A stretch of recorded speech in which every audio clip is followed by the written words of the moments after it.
This week, the New Mexico Senate rejected a nominee for the UNM Board of Regents by Governor Martinez. That would be Matt Chandler. He was the nominee. And additionally, Regent Jamie Cook, who had just been confirmed again that day by the Senate, resigned in protest. Now, Mr. Chandler and Governor Martinez called it political retaliation.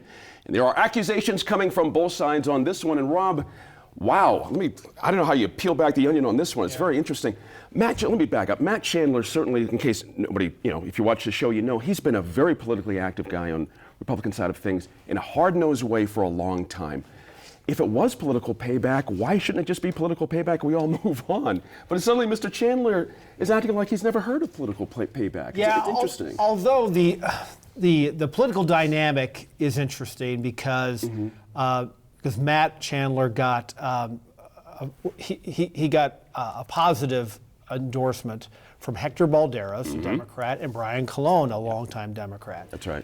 And so you think that might make a difference, but it didn't. And also, the other element to this was it went through Senate rules first. It was supposed to go to the floor, then went back to Senate rules, apparently because Stuart Ingle, the Republican who was sponsoring Chandler, found out that he didn't have the numbers on the Senate floor. Right. So there are all these different things. To me, what tips this from one thing to the other is the fact that Jamie Cook, a longtime Democrat, former Democratic Party chairman, came out and resigned in protest. Basically saying that he's been political. He's worked in the political arena. He's never had a problem with this, so why should Matt Chandler? Is that a reasonable argument to you? I mean, I hear him on that. Is that reasonable to you?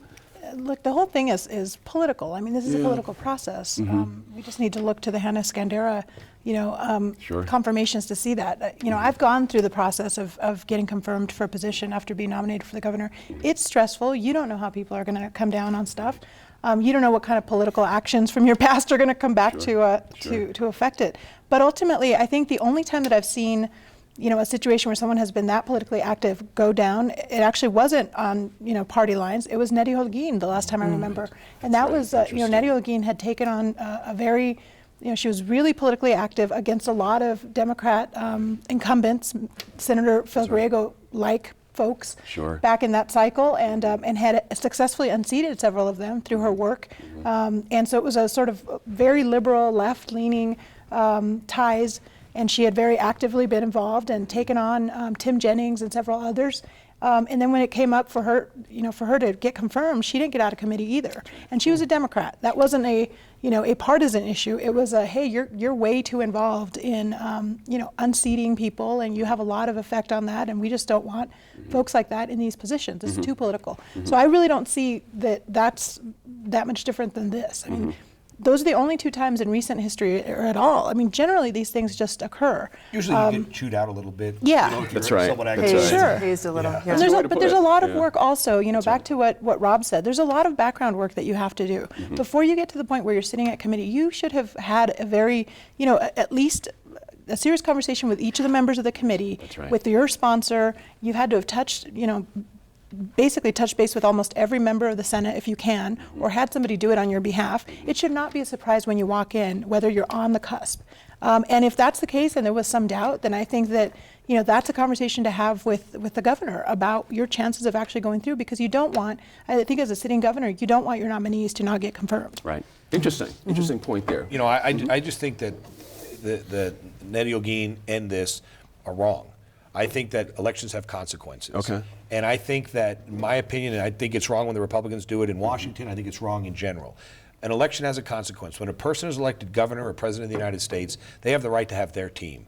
Now, if that requirement says you have to live in Bernalillo County and be a Republican, and you live in Santa Fe County and you're a Democrat, then the Senate has a right, I think, to say no to you. But if it says you got to live in Bernalillo County and be a Republican, and that's the only requirements, I don't think your opinion, your politics, I mean, any of that stuff should play into it, in my opinion, because the governor won the election. Spoken like a House member. I know, it's surprising.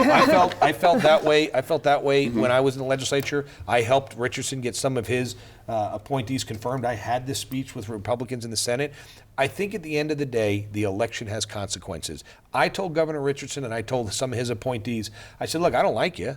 I'm not for you, but I tell you what, I'm going to give you your team, and if your team doesn't work, I'm going to hang it around your neck in the next election. And I think that's the way it should work. I think Susana Martinez won an election. Susana Martinez should be given her team to do what she wants to do, and whether they win, At the whether same they fail time, or though, succeed, it's up to them. in this case, with Mr. Chandler, our Constitution gives the legislature the say-so on whether he is allowed to pass through those gates or not. And we see that our courts, not just here, but throughout the country and certainly at the Supreme Court level, are protective of those prerogatives, those rights that the legislative bodies have. The system is set up that way in order to provide the checks and balances that we expect to see between the co-equal branches of government.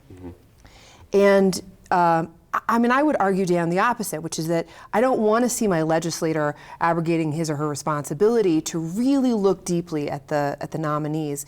Because here it is part of our Constitution, I think it is a very important, near sacred function. Advise and consent to me is not that you get to choose the person that I think you should choose. Advise and consent means there is a list of requirements of which they must meet. I believe it's the Senate's job to make sure they meet those requirements, regardless of your political beliefs, whether you're far left, far right, whether you're being put on the Environmental Improvement Board and you're pro-solar power. That is up to the governor that was elected to advocate for his agenda. I believe there's a big difference between, I think that this blurs the lines, because I think you're limiting the ability for the executive to do its job by imparting your will as a legislator, which is not what should be happening here. I want to change subjects here, take advantage of you being at this table with your reporting on the Watchdog. I found it very interesting that there are members of our legislature who are thinking that our lottery is being depleted or being spent down by our research institutions here in New Mexico, almost purposefully. It was a very almost blaming the colleges for the depletion of the funds. Yeah, well, that's sort of a spin-off of a discussion that was going on for a long time. And Bridget Russell on Watchdog wrote that story this past week. And the numbers are striking. A 67% increase in tuition in 9 years at UNM, 72% at New Mexico Tech. And I think that's part of the larger issue with the lottery scholarship, because when the lottery scholarship first got instituted back in 1995, taxpayers were promised, you are not going to have to pay for this. The lottery will pay for itself on this lottery scholarship. But the number of lottery tickets has gone down, so now we've got a shortfall. And to me, that's the really big question, is how do you make up for that shortfall? If you cut the amount of tuition, or I'm sorry, if you cut the amount that's given for tuition through the lottery, then you've got a shortfall, or you dip into the taxpayer pockets. So now there's another phenomenon, though, that is occurring, which is that direct government funding for higher education has gone down as a percentage of costs over the last at least decade.